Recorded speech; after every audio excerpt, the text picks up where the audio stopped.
a technical act of war, but the signs still point to close cooperation between the two countries after another senior al-Qaeda figure was killed after a US drone strike in South Waziristan, this time with the help, we're told, of Pakistani intelligence. Well, joining me from central London is the former President, Pervez Musharraf. A very good morning to you, Mr. Musharraf. Can I ask you about that? The issue of the killing of Osama bin Laden, you said it was a technical act of war, yet then this, it seems, cooperation to deal with a senior al-Qaeda operative. Outside observers may be confused then in terms of what the actual relationship is between Pakistan and the United States. Well, at this moment, certainly there is a trust and confidence deficit at an acute level. Maybe all between the armies, between the intelligence, and also between the governments. This needs to be bridged, certainly. But it has, our relationship with the United States after 9/11 started on a good footing, and we continued. But there were, even in my time, in about 2004-05, there was a degree of aspersions being cast by me, on me by the media, in that I was double dealing, which was not the truth. So this similar aspersions are being cast, and I would say this is very detrimental to the cause of global war on terror, especially when you undermine Pakistan Army and the ISI.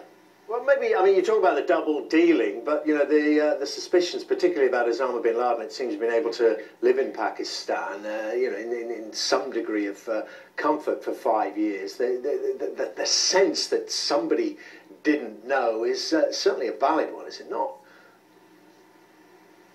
Yeah, it is embarrassing. It's most embarrassing, and it is a negligence to even a shameful degree, shameful level. So that is the reality. I do understand it is that much more difficult for Pakistan to prove that there was no complicity and it was negligence.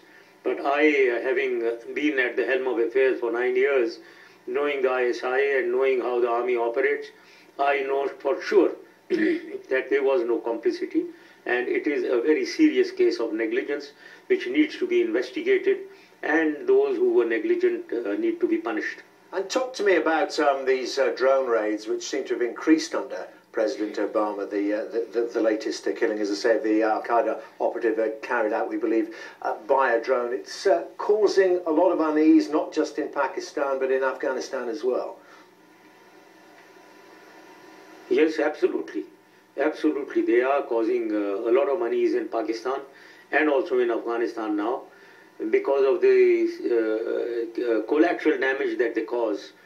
And I have always been of the view that, sorry, that these drones need to be given to Pakistan. Let Pakistan Army or Pakistan Air Force use them, because there are two issues involved. One, the violation of our sovereignty, which now people think that why should any foreign force come across the border to attack targets in Pakistan, and the other is collateral damage, where one has to be much more careful in attacking militants and avoiding collateral damage. And these issues, presumably, you would continue to raise in your political career. You intend to return to Pakistan in spite of the fact that you've been deemed to be a proclaimed offender, and presumably would risk arrest if you return. Well, I think one needs to understand our judicial system in Pakistan and also the political environment. A lot of dirty politics goes on in Pakistan. Let me, with full confidence, I know that there is no involvement of mine in any issue of the assassination of Benazir, for which this case has been initiated on political grounds. And I know that this case does not stand on any solid legs. One can fight it in any case in the courts. Legally, there is absolutely no doubt in my mind that it is a case which is absolutely, which is totally defendable, and I cannot be accused of any such thing. And as it is, there is no other case. But I do understand that on political basis there will be efforts to, now there is effort to scare me away from Pakistan, I know that.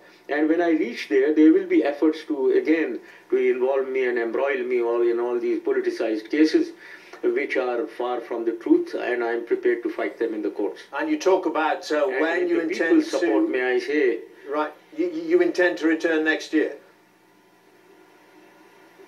Yes, I have declared 23rd March 2012 when I return, because keeping in mind the elections which will be in 2013, and if we follow the constitution, an interim government should be placed 3 months before the election, which means October 2012. Taking all these in consideration, I will go back to Pakistan in March 2012. I was just saying putting in one more idea. The support of the people of Pakistan is the real issue. With a massive mandate, if I can develop that mandate and pull people out in my support, that is the biggest defense against all these politicized cases. Well, Pervez Musharraf, former president of Pakistan, intends to try to be that again. Thank you very much indeed, Pervez Musharraf there. And that's all from the programme from